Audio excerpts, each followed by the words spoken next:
안녕하세요. 저는 경기도에 사는 30대 초중반 여성입니다. 여러분은 이번 여름에 맛있는 수박 많이 드셨어요? 저는 올해 여름도 수박을 엄청나게 많이 썰었습니다. 수박이 맛있어도 껍질 때문에 손이 안 간다는 분들 많으시더라고요. 어렸을 때는 엄마께서 수박 손질해서 냉장고 넣어두시곤 했는데 그게 바로 자식 사랑하는 마음이셨겠죠? 저는 그런 마음으로 열심히 맛있는 과일을 고르고 세척하고 다듬어서 판매하고 있는 과일 도시락 가게 사장입니다. 제 밑에 1살 차이 나는 여동생과 함께 가게를 운영하고 있습니다. 과일 도시락 한다고 하면 그게 돈이 되냐며 여쭤보는 분들 많으세요. 요즘은 1인 가구도 많고 간편한 걸 추구하는 시대다 보니 꽤 장사가 잘 되고 있습니다. 대학생부터 바쁜 직장인분들까지 다양한 연령대에서 많이 주문해주고 계세요. 그에 보답하기 위해 동생과 저는 휴가를 떠나도 무조건 맛있는 과일, 당도 높은 과일 찾으러 다닙니다. 그렇게 저희 자매가 적은 돈으로 창업한 게 대박나서 가게 때문에 진 빚은 따로 없어요. 코로나 때도 주문건이 오히려 급증했고 병원이나 자가격리하는 분들께 많이 배달 갔습니다. 다행히 아직까지 큰 위기는 없어서 지금까지 잘 운영하고 있네요. 이제 끝나지 않을 것 같던 여름이 끝나가고 있어서 저와 여동생은 드디어 수박의 곤래에서 벗어날 수 있게 됐습니다. 평소에 동생이랑 과일 손질하면서 귀로는 열심히 사연 라디오를 듣고는 하는데요. 동생이 제 시댁 사연도 보내보면 어떻겠냐 해서 용기 내서 보내봅니다. 만약 제 사연 읽어주시면 그때도 저는 일하면서 듣고 있을 것 같아요. 저는 제 친구의 소개로 제 남편을 만나게 됐습니다. 남편은 연봉 좋은 IT 회사에 다니는 아주 멀끔한 청년이었습니다. 정확히 말하자면 제 친구 남편의 가장 친한 친구가 바로 제 남편이었어요. 서로 가장 친한 친구를 소개시켜준 거죠. 저는 일하느라 바빠서 연애 안 하고 남편은 허우대 멀쩡하고 얼굴도 괜찮은데 그냥 연애를 못하는 남자였대요. 제 친구 말로는 남편이 20대 끝자락까지 제대로 된 연애를 전혀 해보지 못했다고 합니다. 겉보기에 어디 문제가 있는 것도 아닌데 항상 연애 이야기만 나오면 자존감이 무척 떨어져 보였다 하네요. 친구가 자기 남편 따라 모임할 때면 제 남편만 늘 혼자 참석했대요. 겪어보면 참 좋은 사람 같았는데 항상 혼자 있는 모습을 보며 친구는 제게 그 사람을 꼭 소개시켜주고 싶다고 생각했대요. 저는 혹시라도 그 사람이 어디 모자란 사람이 아닐까 걱정도 했는데요. 아무렴 친구가 그런 사람을 제게 소개해줄 리 없다 생각하고 소개팅에 속는 셈 치고 나가봤습니다. 처음 만났을 때 남편은 저와 눈을 잘 못 마주치더군요. 완전 쑥맥이구나 싶었는데 두 번째 만남에서는 낯가리는 게 없어졌는지 말도 잘하고 유쾌했습니다. 저는 단도직입적으로 남편에게 물었어요. 성원 씨는 왜 그동안 연애를 못했어요? 혹시 저처럼 일 중독인가요? 농담인 거 아시죠? 저의 농담 섞인 물음에 남편은 당황한 얼굴이 역력했어요. 그러다 제게 솔직히 털어놓더군요. 사실 저희 엄마께서 좀 많이 극성이세요. 그때 남편의 얼굴에 드리우는 그림자를 보며 뭔가 저만의 사정이 있구나 싶었어요. 전혀 마마보이로는 안 보였으니 저는 차분히 이야기를 들어보기로 했습니다. 남편이 평범하게 연애를 시작하려고 하면 그럴 때마다 어떻게 어머니께서 아시고는 상대방 여자를 알아내 둘 사이를 회방 놓았다고 합니다. 어머니 본인이 검증한 사람 아니고서는 절대 집안에 못 들이신다고요. 대신 어머니께서 교회에 있는 참한 처자 연결시켜준다고 항상 소개해 주셨다네요. 그렇게 만난 사람들은 이성적으로 끌리지도 않고 서로 마음에 안 들어서 연애를 그냥 포기했다고 말하는 남편이었습니다. 그 사정이 짠하기도 하지만 이런 사람과 만약 결혼한다고 상상하니 조금 암담하더군요. 게다가 저는 기독교인도 아니었습니다. 아들에게도 감당하기 힘든 어머니인데 며느리에게는 얼마나 버거울까 싶었어요. 그래서 저는 조금 속물 같아도 어쩔 수 없이 제 미래를 위해 남편을 멀리 했습니다. 그런데 이상하게 남편의 얼굴이 계속 생각나더군요. 이건 뭐 상사병도 아니고 일하다가도 매번 그 사람 얼굴이 아른거려서 아주 혼났습니다. 제가 남편에게 정중하게 거절의 의사를 밝혔지만 남편은 답장이 없어도 포기하지 않고 연락을 계속하더라고요. 날씨가 좋은데 산책이라도 가지 않겠냐는 그런 말들을 보면서 어느 순간 저 또한 마음이 열렸습니다. 가끔 만나서 밥 한 끼 먹고 영화 한 편 보고 그러다 자연스럽게 정이 붙었어요. 남편을 만나볼수록 너무 착하고 선한 사람이란 걸 알게 됐습니다. 경제관념도 뚜렷했고 직업도 괜찮았고 성품까지 괜찮은 남편이었기에 두 눈 질끔 감고 딱 남편만 보고 저는 결혼을 결심했습니다. 결혼 전 예비 시무를 극복한다면 결혼 후에는 뭐 어렵겠냐며 제가 조금 오만했었죠. 엄마께서는 어려운 길 사서 간다고 걱정하시고 말리시다가 남편 만나보시곤 너무 괜찮은 청년이라며 꽉 잡으라고 응원도 해주셨어요. 철저하게 연애 사실을 숨긴 남편이 결혼한다고 집에 선언하자 예비 시모께서는 뒤집어졌다 합니다. 어떻게 나 몰래 연애질을 했냐고 아주 분하시다고 길길이 날뛰셨대요. 주눅든 남편에게 이야기를 듣고 저도 그제서야 겁이 나더군요. 제가 이 사람을 얼마나 사랑하면 안 해도 되는 모험을 하고 있구나 싶었어요. 예비 시댁에 인사드리러 갈 때는 정말 단단히 마음을 먹어야 했어요. 남편은 결혼 약속한 제가 어머니 때문에 도망이라도 갈까봐 계속 안절부절해 했습니다. 저는 그런 남편을 안심시키고 스스로 마인드 컨트롤했고요. 어떤 상황이 일어나도 놀라지 말자, 겁먹지 말자, 이 두 가지만 생각하고 예비 시댁에 인사를 드리러 갔습니다. 당시에는 무슨 담력 테스트라도 하는 기분이었어요. 지금에서야 웃으며 이야기할 수 있네요. 그때는 정말 심각했습니다. 어머니, 좋았어요. 어머님, 안녕하세요. 처음 뵙겠습니다.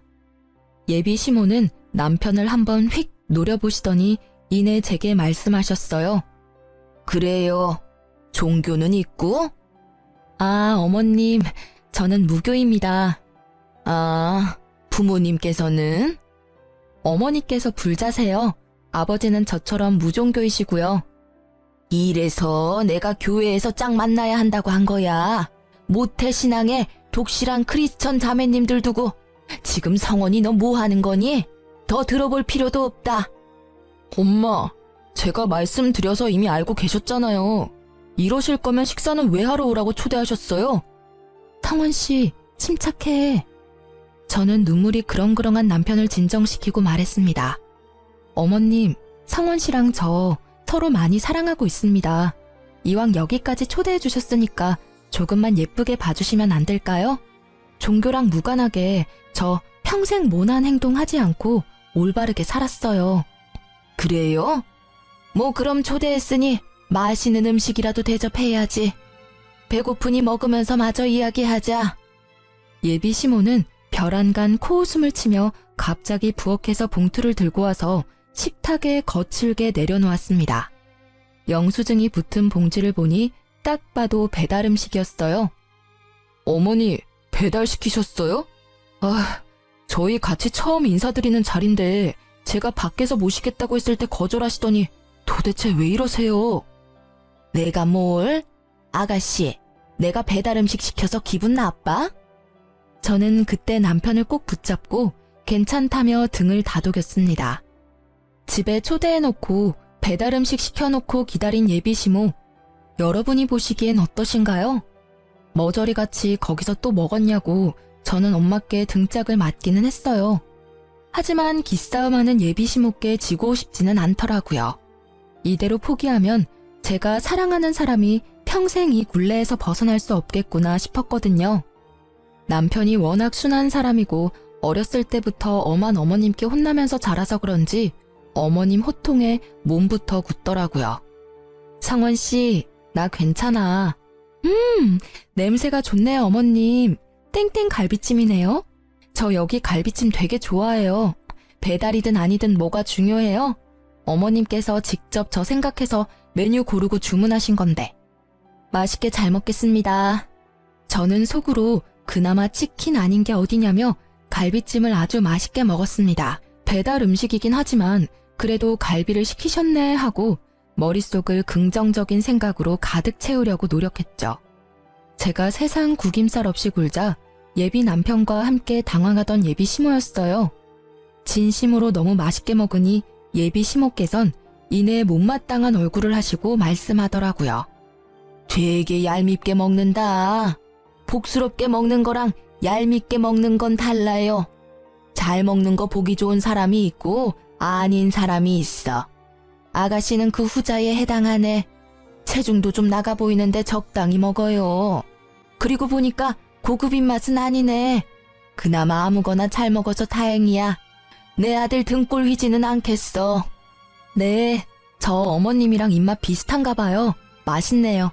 맛집이라 시켜주신 거 아닌가요? 뭐? 아이고 참나. 내 아들이 괜찮은 교회 처자들을 다 거절해서 이제 마땅히 소개시켜줄 사람 없어 너 허락한 거야. 어디 네가 마음에 들어서 부른 줄 아니? 머리 꽃단 사람처럼 실실 웃지 마라. 보기 좀 그렇다. 선 넘는 예비 시모의 말에 속이 뒤집어져 저도 웃으며 말씀드렸습니다. 네, 저도 다른 건 안 보고 이 사람 하나만 보고 결혼하는 거예요. 뭐? 그게 무슨 뜻이냐? 네? 어머님, 아무 뜻 없어요. 하고 예비 시모의 심기를 은근히 긁어드렸어요. 지지 않는 제 태도에 의외로 예비 시모는 괴롭히는 재미도 없는지 더 이상 안 건드리더라고요. 무사히 식사를 끝내고 남편은 어머니 대신 미안하다고 제게 얼마나 사과했는지 몰라요. 예비 남편 말 들어보니 시모께서는 원래 종교가 없었는데 나이 들어 기독교에 푹 빠지셨다고 해요. 학생 때부터 장남과 차남인 남편까지 억지로 끌고 교회를 가셨다고 합니다. 시숙은 교회에 거리낌이 없었는데 남편은 어릴 때부터 반항을 심하게 해서 어떤 날은 시모가 때려서 교회에 데리고 가기도 하셨대요. 성인이 되어 남편이 독립하고 나서야 시모의 강요에서 벗어났지만 남편이 교회에 안 나오자 두 아들을 차별하시고 막말도 많이 하셨다 합니다. 그 뒤로도 계속 남편을 통제하시려고 연애도 결혼도 회방을 놓으신 거죠. 저는 친모가 맞는지 의심까지 들었는데 인사드릴 때 보니 남편과 시모께서 얼굴이 닮았더라고요. 시모와 첫 만남은 매우 강렬했지만 다행히 그때 이후로는 별일 없었어요. 상견례 때도 많이 걱정했는데 그나마 어른들끼리의 자리에서는 완전히 예를 갖추시더라고요. 그 덕에 저희는 무사히 결혼을 진행하게 됐습니다. 그런데 또 뜬금없이 식장 예약까지 다 잡았는데 시모께서는 결혼식을 교회에서 꼭 해야 한다고 고집을 부리셨습니다. 게다가 친정엄마께서는 불교를 믿으셔서 참 애매한 상황이었죠. 남편은 당연히 예식장 빌려서 결혼한다고 시모께 말씀드렸지만 시모께서는 본인 의견 안 들어준다고 제 앞에서 또 막말을 하셨어요. 성원이 너 정말 결혼 잘못하는 거야. 그리고 소라 너 내가 많이 양보했는데 식장까지 양보해야 되니? 우리 성원이는 교회에서 결혼해야 돼. 어머님, 저희 이미 업체 통해서 식장 다 예약했어요.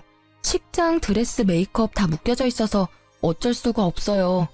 원하시는 대로 못해드려서 죄송합니다. 게다가 교회에서 하면 하객분들 식사 문제도 번거로워지거든요. 출장 뷔페 불러야지. 출장 뷔페보다 하객분들은 호텔 식사가 더 마음에 드실 거예요. 귀한 걸음 해주신 분들께 퀄리티 좋은 음식 대접해드려야죠. 하여튼 한마디를 안줘 한마디를. 억지 부리며 저를 타박하는 시모를 보고 남편도 나서더군요. 엄마, 제발 좀 억지 그만 부리세요. 나 기독교인도 아니잖아요. 제가 왜 교회에서 꼭 결혼해야 해요? 어렸을 때는 엄마가 끌고 가셔서 어쩔 수 없이 교회 다녔지만 지금은 아니라고요. 그러니까 당연히 교회에서 할 필요는 없죠. 왜 이 사람 탓을 해요? 우리 둘 다 무교니까 식장 빌려서 결혼하는 게 당연한 거잖아요. 게다가 예약 다 끝났고 남은 잔금만 치르면 끝인데 왜 이제 와서 이러시는 건데요? 저희 둘 다 양가에 아무런 도움 안 받고 저희 돈으로 하는 거니까 제발 저희 존중 좀 해주세요. 어머머 잘났다 그래. 내가 너 결혼하는데 돈 안 보태줬으니 잠자코 있다가 결혼식에만 참석하라는 말이지? 소라 제가 그렇게 말하라 시켰니? 웃겨 정말. 어디 부모 공경할 줄도 모르고. 아니요, 제 의견이에요 엄마. 소라씨 탓 좀 그만하세요.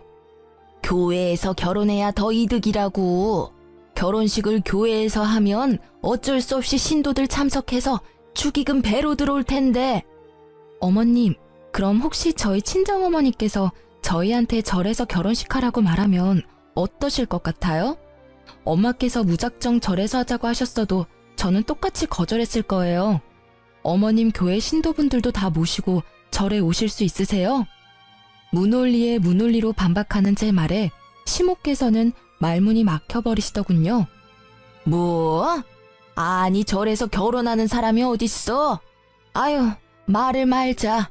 소라 너 참 맹랑하다. 결혼식 올리기도 전에 내 아들 어떻게 저렇게 구워 삶았니? 저는 빨리 결혼식만 잘 끝내자 생각뿐이었어요. 어차피 시모랑 집이 멀어서 자주 볼 일 없었으니까요. 그리고 어렸을 때 트라우마를 이겨내고 저를 위해서 시모께 대신 화내주고 목소리를 내는 남편의 태도 보고 저는 더 안심하고 결혼을 하게 됐습니다. 그런데 결혼하자마자 시모는 또 종교를 빌미를 삼아 저를 괴롭히더군요. 어머님과 시숙네 가족들은 기독교인이 처남이 제사를 다 지내야 한다며 저를 부르셔서 제사 음식 마련을 하셨죠. 애초에 기독교인이면서 제사를 꼭 지내겠다는 마음이 좀 저로서는 이해가 안 됐습니다. 그럼에도 불구하고 저는 어머님께 시달릴 거 예상하면서도 결혼 후 첫 제사이니 도와드리러 간 거였어요. 시부께서도 돌아가신 지 얼마 안 됐으니 정말 남편 생각해서 갔던 거였죠. 시댁에는 어머님과 형님이 계셨어요. 그런데 다 같이 음식을 하고 서로 돕는 게 아니라 두 분이 제게만 음식을 시키시더라고요. 우리 큰 며느리 새벽부터 나 따라다니면서 장 보느라 고생했다. 둘째 너는 첫째한테 고마워해야 돼. 네가 할 일까지 다 했잖니. 형님 감사합니다. 그 시간에 저희 가게에 과일 들어오는 시간이라 시간 뺄 수가 없었어요. 동서, 가게에 신경 쓰는 만큼 시댁에도 신경을 써야지. 사람 좋아 보이던 형님은 시숙이 없다고 완전히 다른 사람 같았어요. 첫째야, 너는 나랑 과일 좀 먹으면서 이야기 좀 하자. 아침 먹고 나니 입이 텁텁해. 네, 어머님. 제가 복숭아 깎아올게요. 형님과 시모는 제가 가게에서 가져온 과일들을 둘이서만 먹으면서 제게는 일만 시키시더라고요. 과일 잘 먹겠다는 말 한마디 없이요. 장 보는 것도 일이니 그거 못 도와드려서 죽을 죄를 지었네요. 하며 속으로 투덜거렸지만 저는 겉으로는 티 안 내고 열심히 전을 부쳤습니다. 전만 부쳤을까요? 이거 해라 저거 해라 소파에서 명령하는 형님과 시모의 행동에 저는 너무 놀랐어요. 남편이 있을 때야 저도 시모께 지지 않으려 말대꾸했지만 남편 없는 곳에서는 혼자라서 뭐라 말대꾸도 잘 못했거든요. 그땐 더 어리기도 했고 저만 외톨이인 그 상황이 좀 무서웠어요. 알겠다고 웃다가 저는 미소도 말도 잃고 묵묵히 일했습니다. 좀 도와달라고 했는데 외면하고 둘이서 저를 따돌리는 모습을 보면서 사진도 틈틈이 찍어 놓으면서 제사 음식을 마련했습니다. 저도 참 독하죠. 애초에 제가 이 정도로 안 독했으면 남편이랑 결혼 생각도 못했을 거예요. 사진이랑 동영상 찍어서 증거를 남겨놔야 다음에는 두 사람이 저를 안 괴롭힐 것 같았거든요. 두 사람은 뭐가 그렇게 마음에 안 드는 건지 제가 열심히 꼭두각시 인형처럼 일하고 있는데도 저를 비난하더라고요. 동서는 과일 깎아서 파는 게 뭐가 돈이 된다고 동생까지 끼고 그런 헛짓거리를 하고 있어? 그게 돈 뭐 얼마나 번다고. 아휴, 그냥 차라리 우리네가 용돈 줄 테니 여기서 어머님 모시면서 살아. 그러니까 말이다. 나는 처음에 뭔 도시락 가게를 한 데서 뭐 그러려니 했는데 과일 도시락이라 해서 얼마나 웃었는지 모른다. 대학까지 나온 애가 한심하게 왜 저러고 있는 건지. 며느리 뭐하냐고 신도들이 물으면 말하기 참 그래. 차라리 너처럼 전업주부면 몰라. 저는 고무장갑을 빼고 두 사람에게 다가갔습니다. 저 가게일 제쳐두고 와서 종일 혼자서 음식 장만했는데 말씀이 심하시네요. 어머, 일하다가 말고 뭐 하는 거야? 화났다 뭐 이거야? 동서 일한 거 어련히 수고비 안 챙겨줄까? 수고비 안 챙겨주셔도 저 충분히 많이 벌어요. 돈이 문제가 아니라요. 사람 불러놓고 이러는 거 아니죠. 아까 중국집 배달 왔을 때도 저 많이 참았어요. 먹어보란 말도 없이 두 분이서 탕수육 드시고 저는 남은 자장면 불어 터진 거 먹으라고 주고 가셨잖아요. 저 이런 취급 당하려고 온 거 아니에요.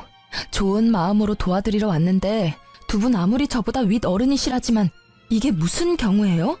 공경도 할 만해야 공경하죠. 도저히 못 참겠네요. 제 행동에 시모와 형님은 벙쪄 있었고 그때 마침 남편이 도착했어요. 이게 다 무슨 말이야? 저는 남편을 보자 눈물이 앞을 가렸고 시댁 작은 방에서 잠시 남편을 붙잡고 이야기했습니다. 남편이 무슨 일이냐며 달래주고 저는 종일 있었던 일 말하며 찍었던 사진들과 동영상도 보여줬습니다. 나 오늘 충분히 할 만큼 했어. 아니, 나 지금껏 충분히 노력했어. 이제 당신 어머니 진절머리나.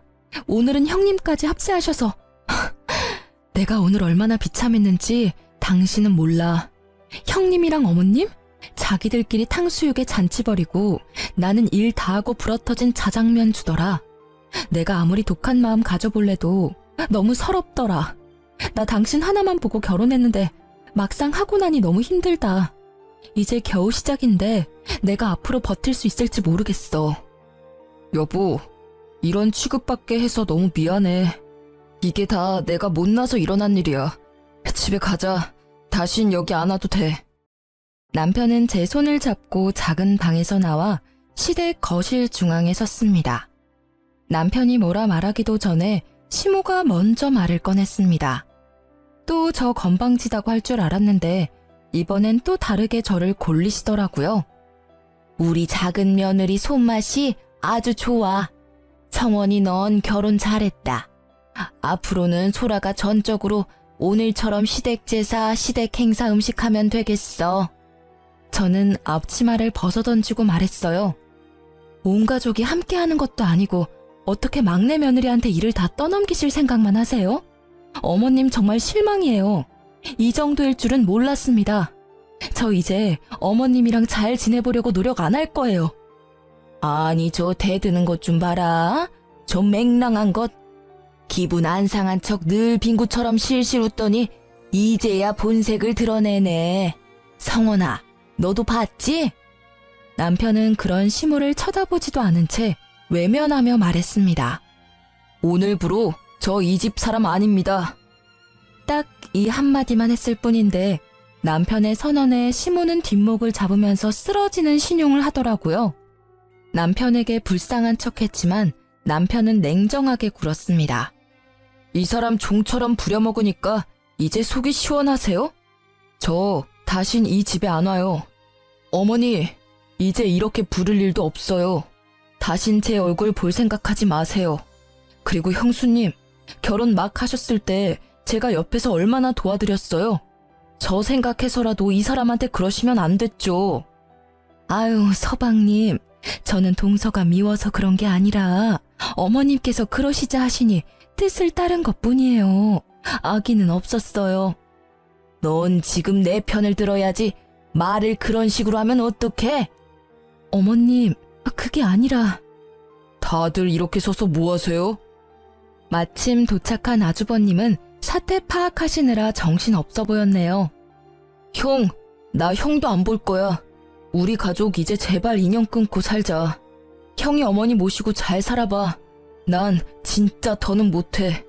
뒤늦게 도착한 시숙에게 인연 끊자는 남편을 보고 시모께서는 어디 장남한테 말을 그따위로 하냐고 되려 화를 내셨어요. 너 어디 네 형한테 그따위로 말해? 감히 우리 장남한테? 어머니, 저 생활비도 이제 안 보낼 테니까 그렇게 하세요. 냉정하게 말하는 남편의 말에 시모는 코웃음을 치셨죠. 남편이 시모께 생활비를 보탠지는 저도 잘 몰랐습니다. 각자의 수입은 각자 관리하고 생활비만 각출해서 썼으니까요. 생활비는 우리 장남이 주고 있는데 넌 무슨 헛소리냐? 임마, 당장 네가 안 도와주면 어떡해. 엄마, 뭘 어떻게 하셨음 순하디 순한 성원이 입에서 저런 말이 나와요? 지난 몇 개월간 성원이가 엄마 생활비 드린 거라고요. 남편과 시숙의 대화는 이상하게 흘러갔습니다. 들어보니 시숙께서는 다니던 회사에서 정리해고를 당하셨고 형님과 시모께 차마 말도 못 꺼낸 채 매일 회사에 출근하는 척 했던 거예요. 그래서 대신 여유로운 남편이 형님네와 시댁 생활비 구멍나지 않게 메꿔줬던 거고요. 금방 마땅한 일자리를 못 구하고 있던 아주버님은 매일 정장을 입고 출근하는 척 하시곤 면접 보러 다니거나 일용직 일을 하셨다 합니다. 상황을 전혀 모르고 있었던 형님과 시모는 주저앉더라고요. 아주버님은 어머님께 쓴소리를 하다가 이내 형님에게 왜 섣불리 행동했냐며 큰 소리를 내고 말았습니다. 당신은 엄마가 아무리 그러시자 해도 당신까지 그러면 안 되지. 당신도 결혼할 때도 똑같이 겪었으면서 그때 내 동생이 얼마나 당신 편 들어줬어. 은혜를 갚지는 못해도 이렇게 뒤통수 치면 안 되지. 형님은 바로 깨갱하며 잘못했다고 용서를 구했죠. 미안해, 동서. 내가 생각이 짧았어. 형님이 미안하다고 하셨지만 저는 열이 받을 대로 받아서 사과 받기 싫다고 외면했습니다. 그러자 아주버님도 함께 사과하더군요. 재수씨, 제가 정말 면목이 없네요. 죄송해요. 시부께서 돌아가시고 시숙이 시댁의 실질적인 가장이기에 시모께서는 장남 눈치를 엄청 봤었는데요. 알고 보니 남편이 도와주고 있었으니 시모도 금방 꼬리를 내리셨죠. 아니 뭐 결혼 후에 신고식 한 거 가지고 그러니. 남자들은 빠져라. 여자들 일이니. 소라야, 내가 미안하다. 서운하게 느꼈으면 말이다. 나는 평소대로 했는데 네가 너무 오늘따라 많이 감정적인 것 같구나. 그러자 아주버님이 답답하다는 듯 시모에게 따졌습니다. 엄마, 사과를 하시려면 좀 진정성 있게 똑바로 사과하세요. 인정 못 하시는 거예요? 제발 연세 좀 생각하세요. 철 좀 드시라고요, 제발. 안 되겠어요. 저 이번 주부터 교회 안 나갑니다. 이제 엄마께서 부탁하시는 일 저도 안 해요. 에이그, 뭔 소리야 그건. 너 지금 교회 얘기가 왜 나와? 멀쩡히 다니던 교회를 왜 안 가? 엄마가 평생 소원이라고 둘째 교회 안 다니니까 저라도 나오라고 제발 부탁한다고 그렇게 말씀하셔서요. 저 아무리 피곤해도 이 사람 데리고 같이 교회 나섰어요. 그런데 엄마는요, 교회랑 교회 사람들 챙기기 이전에 집안에 들인 귀한 식구부터 챙기세요. 어떻게 한 식구 된 사람을 이렇게 구박하세요? 지금 제가 아무리 뭐라고 해도 안 바뀌실 거 알아요. 그러니 제가 그냥 교회를 안 나갈게요. 그럼 좀 바뀌시겠죠. 이러다 저희 형제간도 원수 되겠어요. 저도 어느 정도 예상은 했지만 시모께서는 정말 신앙심이 깊은 것보다는 교회에 매일 자식 자랑을 하러 다니시던 거였어요. 본인께는 자랑거리인 아들들인데 저희 남편 둘째는 교회 질색하고 큰아들인 시숙이라도 어떻게 데리고 가셨는데 이제 못 데려간다니 겁이 나셨나 봐요. 시모는 갑자기 울먹거리곤 잘못했다고 남편에게 용서를 구하기 시작했습니다. 차마 그 모습을 지켜보기도 그렇고 그렇다고 어머님의 진심 없는 사과를 받고 싶지도 않아서 저와 남편은 함께 집으로 돌아갔습니다. 그날 누구의 사과도 받아들이지 않고 시댁을 벗어났죠. 그러니 저와 남편에게 매일같이 미안하다고 3명에게 번갈아가며 연락이 왔습니다. 남편은 이참에 번호를 바꾸자고까지 말했어요. 저뿐만 아니라 긴 세월 남편 가슴에도 단단히 응어리가 져 있었던 것 같습니다. 그렇게 연락을 끊고 지내니 회복은 빠르게 되더군요. 저와 남편은 굳이 그날 일과 시댁 관련 일은 서로 말 꺼내지 않았어요. 그런데 어느 날 가게에서 찾아온 시숙과 형님, 그리고 시모를 보는데 그날 기억이 떠오르면서 트라우마가 생길 것 같더군요. 다행히 가게에는 저보다 더 기센 여동생이 함께 있었습니다. 안녕하세요. 어머, 다들 갑자기 어쩐 일이세요? 제 동생은 이미 제게 들어 사정을 다 알고 있었지만 밝은 얼굴로 시댁 식구들께 인사했고 저는 인사도 하지 않은 채 조용히 과일을 세척하고 있었습니다. 이 나이 먹고 내가 며느리한테 사과하러 여기까지 왔어요. 그런데 아무리 서운하다 해도 어른이 왔는데 눈길도 안 주고 인사도 안 하네요. 여전히 말을 밉게 하는 시모와 옆에서 눈치만 보고 있는 형님 대신 아주버님이 한마디 하셨어요. 사과하러 왔는데 엄마 여기서도 심술 부릴 거예요? 아, 그래, 사과하자고. 얼른 하고 가자고. 그러자 제 동생은 별안간 웃음이 빵 터져서 웃었어요. 사돈 처녀는 뭐가 그렇게 웃겨서 어른 두고 그렇게 웃음이 터졌어요? 어머, 죄송해요. 제 가게에서 제가 웃는 것도 맘대로 못 웃는 거죠? 사과하시러 오신 건 맞으세요? 그럼 말로만 사과하시면 안 되죠. 언니, 먼저 퇴근해. 응? 언니 종일 부려먹은 거 사과하고 싶으시다잖아. 내가 기회는 드려야지. 언니는 그만 들어가 봐. 자자, 이럴 시간이 없어요. 얼른 앞치마들 하시고요. 제가 매뉴얼 설명 드릴 테니 그렇게만 하시면 문제 없습니다. 위생모 써주시고요. 당황해하는 시댁 식구들께 동생은 위생모와 앞치마를 내밀고 형님과 시숙은 말없이 착용하더라고요. 반면 시모는 눈에 쌍심지를 켜셨죠. 사돈 처녀, 지금 뭐 하자는 거야? 내가 사과한댔지 일하러 왔댔어? 니들은 또 왜 그걸 하고 있어? 얼른 벗어. 어쩌죠? 말로 하시는 사과는 별로 안 받고 싶은데 왜 진심도 없는 사과를 자꾸 하세요? 저희 언니가 받기 싫다잖아요. 근데 그때 저희 언니 무임금으로 부려먹으신 건 갚으셔야죠, 사돈 어르신. 제 동생은 저를 조기 퇴근시키고 기어코 시숙, 형님 그리고 시모께 가게 일을 시켰습니다. 저희가 가게는 조그맣지만 하루에 한 트럭 과일이 배송 오면 다 정리하고 세척하고 다듬는 게 시간이 많이 걸려요. 시모는 아들들이랑 화해는 하고 싶으니 마지못해 일을 하기 시작했죠.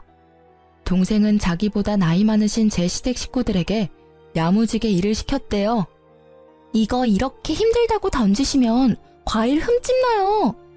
아유, 입으로 들어가면 다 똑같지. 이제 흠집 날 때마다 그 과일은 개인 사비로 구매하셔야 돼요. 제가 계속 지켜보고 있으니까 과일 던지지 마세요, 절대. 코딱지만한 가게에 웬 과일이 이렇게 많아? 시모는 투덜거리면서도 나름 열심히 가게 일을 도우셨다 합니다. 시숙과 형님은 의외로 실수 없이 묵묵하게 일을 잘하셨대요. 온종일 시달려도 일이 끝나질 않자 시모께서는 도망가려 했다네요. 어디 가세요? 아니, 사돈처녀, 내가 급하게 일이 생겨서. 하시던 일은 다 마무리하셔야죠. 드실 점심도 이미 시켰는데요. 아이고, 사돈 어르신, 퇴근은 아직 멀었습니다. 얼른 다시 들어가 주세요. 시모는 입을 삐죽거리며 다시 일하러 들어가고 형님과 시숙은 군말 없이 열심히 땀까지 삐질거리며 도우셨다고 합니다. 오후 5시까지 일을 시킨 동생은 오늘은 일당이 없다고 얘기했다고 합니다. 시숙과 형님은 알겠다고 고개를 끄덕이고 어머님께서는 분하다고 망고를 몇 개 챙겨가시더래요. 분하다고요. 그렇게 저 대신 동생이 야무지게 복수해줬네요. 동생이 적당히 시댁 식구들 돌려보낼 줄 알았는데 전에 저 우는 것 보고 마음이 많이 쓰였었나 봐요. 그런데 시숙과 형님께서는 내일도 오면 안 되냐고, 내일은 돈 줄 거냐고 여쭤보셨대요. 일손 부족하면 돕겠다고요. 이쯤 하셨음 언니도 마음 풀렸을 거예요. 잘 말씀드릴게요. 내일은 안 오셔도 돼요. 저도 티는 안 냈지만 불편했거든요. 오늘 아무쪼록 고생 많으셨습니다. 드시고 싶은 과일 몇 개 챙겨가세요. 돈은 못 드리지만요. 여기 장사가 되게 잘 되네요. 아침에 들어온 과일들 거의 다 나갔잖아요. 둘이 일하시기엔 너무 일이 힘들 것 같아요. 저희가 도울게요. 말씀드리기 좀 그렇지만 저희 남편 아직까지 실직 상태라 형편이 좀 어려워요. 도울 수 있는 일 있으면 도우면 안 될까요? 그리고 전에 동서한테 함부로 말해서 진짜 미안했다고 사과 좀 전해줄래요? 시숙은 자존심 때문인지 아무 말도 못 꺼내고 대신 형님께서 가게의 사정이 여러모로 힘들다고 하소연했다고 합니다.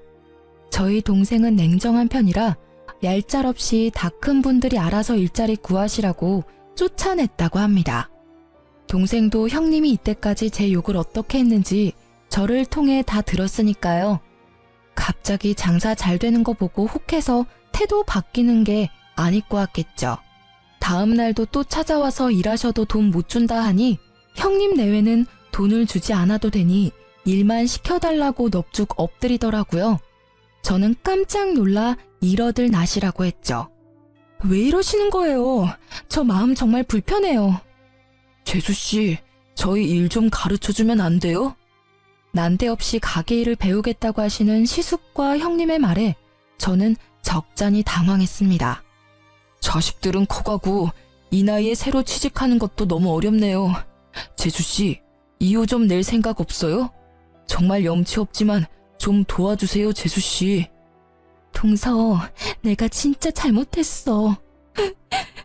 죽을 죄를 졌어. 한 번만 봐주라, 응? 2호점을 낼 생각도 누군가에게 저희 사업 비법을 전수할 생각도 하지 못했는데 아주버님이 저희 가게랑 상권이 너무 메리트 있다는 말을 하시며 애원하는데 제 돈 드는 것도 아니고 속도 없이 또 도와드리게 됐습니다. 사실 제가 도와드렸다 하지만 동생이랑 저는 두 분이 계시니 쉬는 시간이 더 늘어서 한편으로는 좋기도 했습니다. 가게가 좁아서 4명이나 있기엔 비좁았고 2호점을 내기 전까지만 저는 일을 쉬고 제 동생의 진두지휘 아래 아주버님 내외가 저희 가게에서 함께 일을 시작했습니다.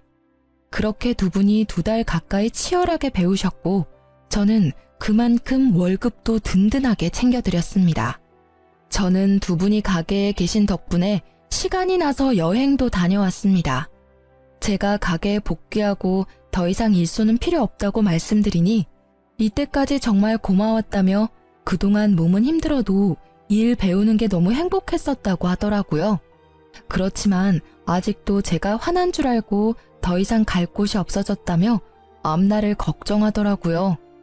아니, 여기에서 두 분 충분히 가르쳐드렸잖아요. 이제 2호점 오픈하셔야죠. 그 동네에 오픈하실 수 있게 도와드린다니까요. 이제 저희 가게는 나오실 필요 없어요. 제 말을 이제야 이해한 두 분은 부둥켜 안고 눈물까지 흘리더군요.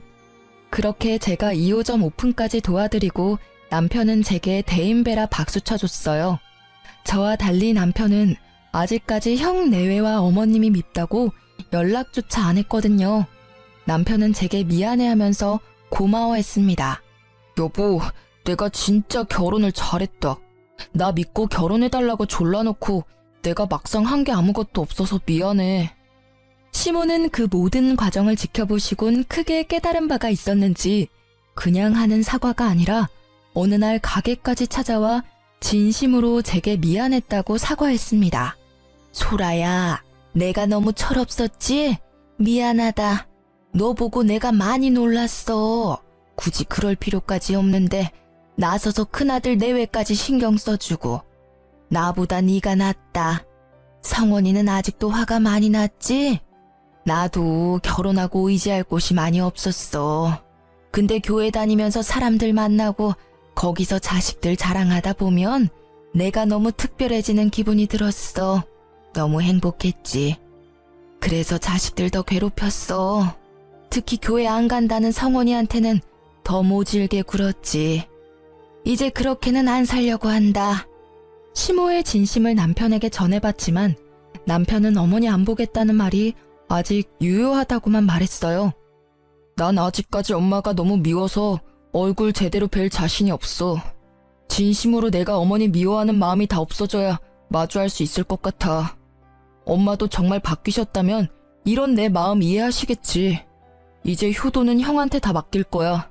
형한테는 엄마가 때리거나 모질게 대한 적 없었겠지만 난 언제나 엄마한테 상처받기만 했어. 이렇게 남편은 냉정하게 밀어내더라고요. 저는 처음부터 남편만 믿고 결혼했으니까 착한 며느리 대신 그냥 남편의 아내로서 남편을 지지하기로 했습니다. 그 뒤로는 저도 시모와 따로 연락을 주고받지는 않았습니다. 어머님께서도 제게 따로 연락하지 않으셨어요. 아주버님에게 전해 들은 바로는 어머님이 기가 많이 죽으셨고 더 이상 억지나 심술을 부리지도 않으신대요. 돈 자랑 아들 자랑 하러 다니던 교회에서는 이제 아들 자랑 대신 신도들과 함께 자원봉사를 하고 지낸다셔서 조금 놀랐습니다. 그리고 어머님은 더 이상 첫째 내외의 경제적 도움을 안 받는다 하시네요. 예전에는 완전히 의지하셨는데 지금은 시간 날 때마다 아르바이트를 하신다고 들었습니다. 이제는 경제적으로 여유가 생기신 아주버님이 도와드릴 수 있다고 말씀드렸지만 어머님께서는 나중에 본인 몸이 아플 때나 좀 도와달라고 하셨대요. 지금은 멀쩡하시니 본인이 해결하시겠다고요. 참 나이 들어서 바뀌는 거 어려운 일인데 그렇게 많이 바뀌셨다는 말에 정말 놀랐어요. 아주버님과 형님께서는 제가 도와드린 가게 2호점이 잘 되고 있어서 매일 행복하게 고군분투하고 계신다 해요. 시댁 식구들 다들 억지로 모여서 얼굴 보고 지내지는 않지만 시간이 지나면 또 어떻게 될지 모르겠습니다. 일단 시간에 맡겨보려고 해요. 언젠가 남편의 마음이 풀어지고 다 같이 예전 일 잊고 함께 식사하는 날이 오겠죠. 각자의 자리에서 최선을 다하는 중이에요. 저도 그때까지는 남편의 뜻을 존중하려 합니다. 지금까지 제 긴 사연 들어주셔서 감사합니다.